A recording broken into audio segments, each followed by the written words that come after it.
Վերադառնանք Օկտավիանոս Օգոստոսին կառավարեց 41 տարի Հռոմում, հատկապես Իտալիայում մացրեց կարգ, կանոն, կայունություն եւ սոցիալական օպտիմիզմ մի բան որ չափազանց կարեւոր հասկացա որ միայն բռնի ռազմական ուժով չէ որ կայսրությունները կառավարում են հասկացա որ կայսրությունները միջազգային հարաբերությունների միջավայր են նաեւ հասկացա որ միայն համահարթիչ հրամայականով չես կարող այդ կայսրությունը կառավարել հասկացա որպեսզի որ պետք է այնպես ներկայացնել որ այլ ժողովուրդներ եւս ձգտեն հռոմեական կայսրությանը ինչու էր Հայաստանի նկատմամբ նա այնպես ասում ցեղ ասում որովհետեւ իր մոտ իր ժամանակ համոզված էին որ Հռոմը աշխարհի բախտն է որ միայն այն ցածր մակարդակի ժողովուրդներն են որ չեն կարող սա հասկանալ եւ գնալ դեպի հռոմեական կայսրությունը դա իրենց մտայնությունն էր բայց չէին կարող մտածել որ նրանք ունեն իրենց դարերով մշակված ազգային ինքնությունը եւ նրանք պաշտպանում են իրենց ազգային ինքնությունը ազգային ինքնագիտակցությունը եւ եթե գերմանացիների համար դու կարող ես օգտագործել gens բառը ցեղտով ապա հայերի նկատմամբ ամենևին հայերը բարձր ինչպես Պոմպեոսն էր նկատել քաղաքակրթական միավոր էր ազգ քաղաքակրթական եւ այսպես նա կարգաբերեց մի ամբողջ աշխարհ այդ կարգաբերումը ուներ տարբեր բևեռներ որոնք այլ պարագայում կարող են հակոտնյա ճանաչվել բայց իր ժամանակ հավասարակշռում էին եւ ելի հավասարակշռում էին ասել ենք իր կառավարման սկզբում Իտալիայում ապրում էր 2.5 միլիոն մարդ իր կառավարման վերջում 4 միլիոն մարդ շնորհիվ իր քաղաքականության շնորհիվ իր ֆոնդերի աղքատներին որպերին հաշմանդամներին ծերերին օգնելու ֆոնդեր նա ստեղծեց նա նայում էր իր մահվանը խիստ բնական ձևով 77 տարեկան էր երբ մահանում էր իսկ այն ժամանակ դա համարում էր շատ բարձր տարիք հավաքել էր ըստ Սվետոնիոսի իր բարեկամների եւ ասաց մի այսպիսի նախադասություն Fabula acta Plaudite amicus Ներկայացումն ավարտվեց, ծափահարեցեք բարեկամներ։ Եվ այսպես, եթե հավատալու դինենք այս գեղարվեստականացված տեքստին, 14 թվականին Քրիստոսից հետո, օգոստոսի 19-ին, այս խոշորագույն պետական գործիչը հրաժեշտ տվեց այս կյանքին։ Երբեմն ուսումնասիրողները ասում են, որ Օգոստոսի ժամանակ երկու գործիչներ են երևում։ Մեկը ինքը Օգոստոսը, որ նպաստում էր, որ երկրի վրա ստեղծվի բարեկեցություն։ Բայց այդ ժամանակ 1 թվականին ծնվում է մի հրեա երիտասարդ, որ մտածում էր, որ երկնքում ստեղծվի բարեկեցություն։ Այս երկուսը պետք է ասում են միավորել միմյանց հետ։ Գուցե չափազանցություն է, գուցե ժամանակիցները սա չգիտեն էլ, բայց ժամանակն ունի իր բովանդակությունը, որ այդ բովանդակության դեմ ոչինչ ասել չես կարող։ Եվ վերջացավ Օկտավիանոսը, եւ վերջացավ իր ժամանակաշրջանը, եւ վերջացավ մեր դասախոսությունների ընթացքը։ Երբ որ մի բան վերջանում էր, երբ որ կոնսուլները Հռոմում վերջացնում էին իրենց իշխանությունը, նրանք սովորաբար ասում էին Եկի քոտ պոտոյի, արեցի ինչ որ կարող էի, և նրանք դա ասում էին աշխարհաժողովի առաջ, հաջորդ տարի հունվարի 10-ին, երբ վերջանում էր իրենց կառավարման ընթացքը, թող գան ինձանից հետո ուրիշները և ավելի լավ անեն։ Նույնը կրկնում եմ ես։ Ես արեցի այն ինչ որ կարող էի։ Գուցե ուրիշները կգան և ավելի կանեն։ Ինչ արեցինք այս ընթացքում։ Քննեցինք Հռոմեական Հանրապետությունը։ Երկու հարթություններում, սինխրոն հարթությունում և դիախրոն պատմական հարթություններում։ Սինխրոն հարթությունում մենք աշխատեցինք տալ Հռոմեական Հանրապետության ինստիտուցիոնալ կառուցվածքը, ինչ հաստատություններ, ինչ օրենքներ, ինչ կրոնական, բարոյական, քաղաքական ինստիտուտներ կան, ինչպիսին էր հանրապետությունը այս առումով։ Բայց մյուս կողմից էլ մենք որոշեցինք, որ այս իրողությունները պետք է քննել նաև ժամանակի ընթացքի մեջ, որն էր այդ ժամանակի ընթացքի իմաստաբանությունը։ Մենք որոշեցինք տալ հռոմեական պատմությունը այնպես, ինչպես իրենք հռոմեացիներն էին ներկայացնում։ Արքայական ժամանակաշրջան, երբ արդեն քաղաքը 7 բլուրների վրա ստեղծվել էր, իդեալական արքայի կերպարը, որ իշխանությունը չէր հաղորդում այս ժառանգական կարգի, օրինքից կար սենատ, աշխարհաժողով, նրանք էին անում։ Ցույց տվեցինք, թե ինչպես այս կարգը աստիճանաբար մաշվեց և գերակադիր գրավեց իշխանության ժառանգական հանձնումը և թագավորական այն իդեալական միջավայրի խախտումը, որն էլ հարկավ տեղի գտվեց արքայական իշխանության գործոնման։ Դա տեղի ունեցավ 509 թվականին, երբ Լուցիուս Յունիուս Բրուտուսը, ժողովրդական հերոսը, կազմակերպեց հռոմեացիների ելույթը, դուրս քշեց արքաներին և Հռոմ հաստատեց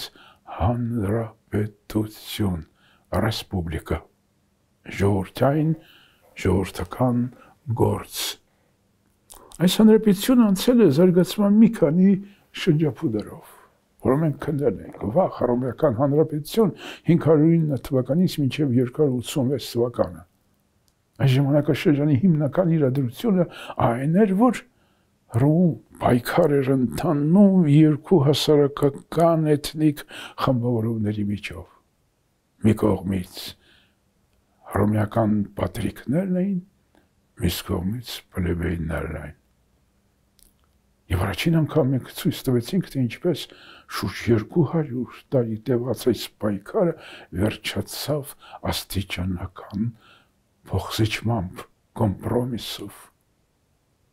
և ձևավորվեց մեկ միացյալ Populus Romanus։ Այս նոր ժողովուրդը իր հնարավորություններով, իր կարողություններով շատ մեծ ստեղծագործական պաշարներ ուներ։ Նա միշտ շեշտում էր, որ ինքը շատ բան սովորել է անգամ իր հակառակորդներից, գալերից է սովորել ռազմական արվեստ, սովորել է արևելքից, տնտեսություն վարել, սովորել է Եգիպտոսից, աճեցնել բերք, սովորել է էտրուսկներից պետություն կառավարել։ Եվ նրանք ուզում էին ցույց տալ, որ իրենք հավաքական պատմության մեջ հավաքական արժեքների ժողովուրդ են։ Եվ կարծում եմ դրա մեջ որոշակի ճշմարտություն կա։ Նրանք ինչպես էին սովորում իրենց հակառակորդներից։ Ստեղծելով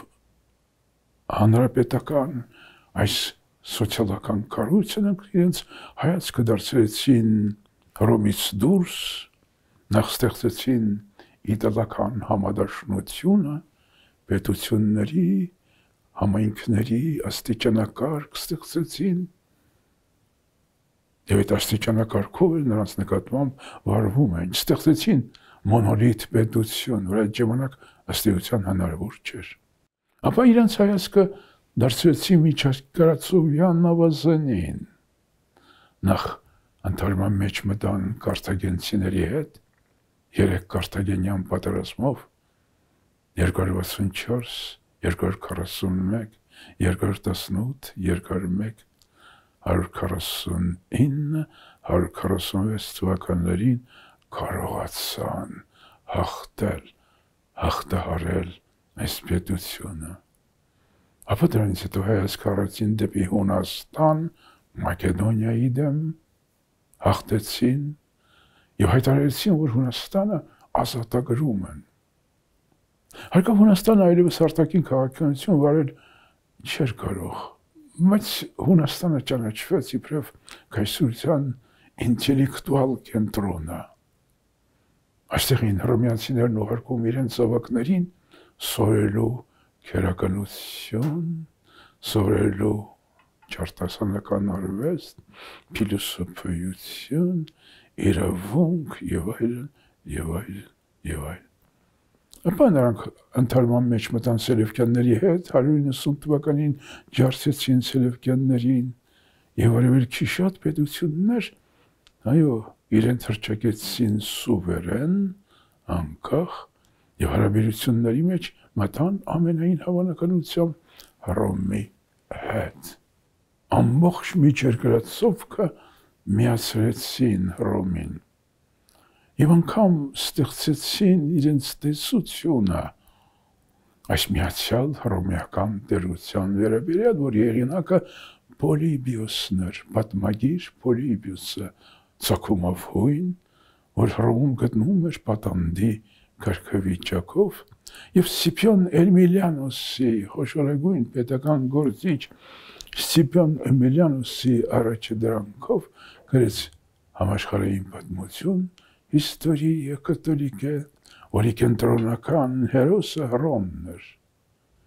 Մինչև Հռոմի հատնվել այս բոլոր պետությունները արևելքի մոտեցել էին իրենց անկումին եւ ներկայացում էին մարմին առանց հոգու։ Հռոմն էր, որ նրանց համար բերեց հոգի, դարձավ ճյուղը պատմական, ֆորտունա,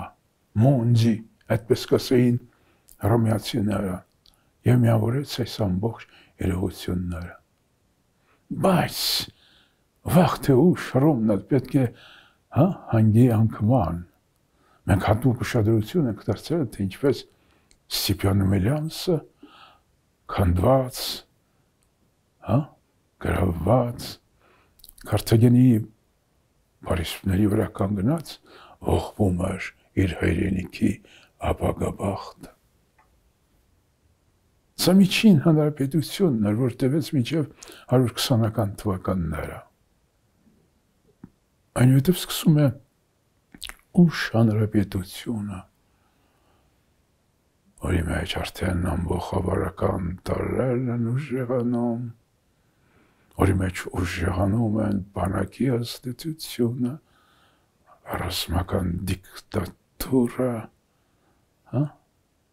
ստրուկներն են ապստամբում, արիստոկրատիան է ապստամբում Կատիլինայի գլխավորությամբ, որոնք ցանկանում են ստեղծել նոր հասարակական միություն։ Այստեղ ելքեր են պետք։ Սալուսիուսը նկարագրել է այս ամբողջ անկումը, այն որ գուշակում էր Պոլիբիոսը։ Իսկ նրա ժամանակակիցը Կիկերոնը իր հանրապետության մեջ արդեն ցույց էր տալիս այն ճանապարհը, որով կարելի է դուրս գալ այս փակուղուց խոշոր անհատականության եւ սենատական հանրապետության միավորմամբ։ Այս ճանապարհին ստեղծվեցին առաջին երապետությունը, երկրորդ, առաջին երապետությունը վերջին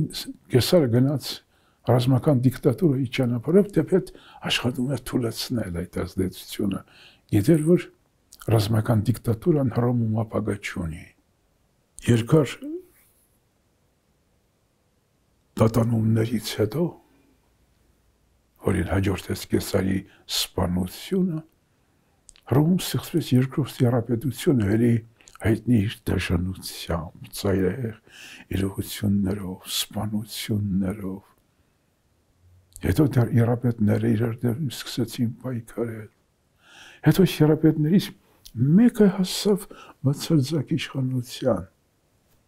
Եթե պայքարի սկզբում որևէ մեկին ասեին, թե դա կլինի Օկտավիանոսը, Կեսարի հոգեզավակը, շատերը չէին հավատա։ Բայց սա իր հետևողական համակարգային գործողություններով հասավ դրան եւ վերակառուցեց Հռոմեական հանրապետությունը, ինչպես ներքին քաղաքականության, այնպես էլ արտաքին քաղաքականության մեջ։ Մենք նայեցինք այս բանը, երբ ծնվեց մի նոր կառավարման համակարգ, պրինցիպսի առաջին քաղաքացու իշխանությունը, առաջին, որը մենք արդեն քանիցս կրկնել ենք Մոմսենը պատմագիր, հռոմեական պատմության խոշորագույն ներկայացուցիչներից մեկը, ձևակերպել է իբրև հանրապետական միապետություն, որի մեջ կա ճշմարտության հատիկ։ Երբ իշխանության տարբեր մակարդակները հավասարակշռվելու էին, բայց դրա համար պետք էր համապատասխան կառավարիչ, իր օրինական, իր ռազմական, իր կրոնական, իր իրավական, խարիզմատիկ, կրոնական եւ բարոյական հատկանիշներով։ Ցավոք այդպիսիք հետագայում նրա հետագա սերունդներից քչերը ցուցաբերեցին այսպիսի, բայց մենք դա չենք գտնելու։ Ստեղծվեց մի համակարգ, որի մեջ նախապես հանրապետականության տարրերը բավական ուժեղ էին։ Ժամանակիցներ այնքան մտածում էին, թե վերականգնվում է հանրապետությունը, բայց ոչ, սա ուրիշ կառավարման համակարգ էր։ Բայց մենք որոշեցինք այստեղ կանգ առնել։ Եկեք մի անգամ էլ կրկնենք կոնսուլների վերջին խոսքերը։ Egi quod potui faciant meliora potentes։ Արեցի ինչ կարող էի արթող գործան որքան որոնք մարդիկ, որոնք ավելին կարող են։ Վերջացնելով իմ այս դասախոսությունների շարքը, որը սկսվեց սեպտեմբեր ամսից մինչև այսօր, ես հետևում էի, թե ովքեր են նայում, հետաքրքրված այս դասախոսություններից։ Սա պատմական ուրիշության մասին է։ Ուրիշություն, որ մեծապես ազդել է հռոմեական, եվրոպական մտքի վրա։ Բայց ես զարմացա, որ կար այստեղ մի խումբ մարդկանց, որոնք հետևում են, որոնք մասնագիտորեն կապ չունեին Հին Հռոմի հետ։ Նրանց երևի հռոմեական պատմության էսթետիկան էր հետաքրքրում։ Ինչպես, ինչ ճանապարհով, ինչ ընտրություն, ինչ կատարում են։ Այդպիսի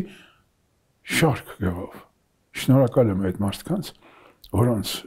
հետաքրքրությունը առ հռոմեական պատմական այլությունը միանգամայն անսպասելի էր։ Երկրորդ խումբը մարդկանց, դրանք իմ նախկին եւ արդի ուսանողներն են, որոնց դասավանդել եմ, պատմության ֆակուլտետում, միջազգային հարաբերություններում, ֆիլոսոֆիայության ֆակուլտետում, հոգեբանության ֆակուլտետում, արտասահմանյան գրականության, մասնագիտացման մեջ, որոնք նորից ըստ իրենց խոստովանման վերապրեցին Հռոմի այս հմայքը, Հռոմի այս պատմական իմաստնությունը, անշուշտ իրենց այս պահվածքի մեջ կար նաև նոստալգիկ երանգ, այն ժամանակ, երբ մենք անցնում էինք դա, նրանց էլ եւս անսահման շնորհակալ եմ, քանի որ ես էլ նույնպես նոստալգիկ զգացողություններ վերապրեցի։ Եվ վերջապես երրորդ խումբ մարդկանց, որոնք անմիջապես իմ կողքին են եղել, որոնց կուզեի արտահայտել իմ շնորհակալությունը։ Տիգրան Մկրտչյան, Անահիտ Տելունց, Ջուլիետտա Քաչանյան, Տիգրան Եփրեմյան, Սմբատ Հովհաննիսյան, Ալեքսանդր Սաֆարյան եւ Սիլվա Խաչատրյան։ Շնորհակալ եմ բոլորից իրենց այս աշխատանքի համար, որ դրդեցին ինձ անցնելու այս բավական երկար ճանապարհով։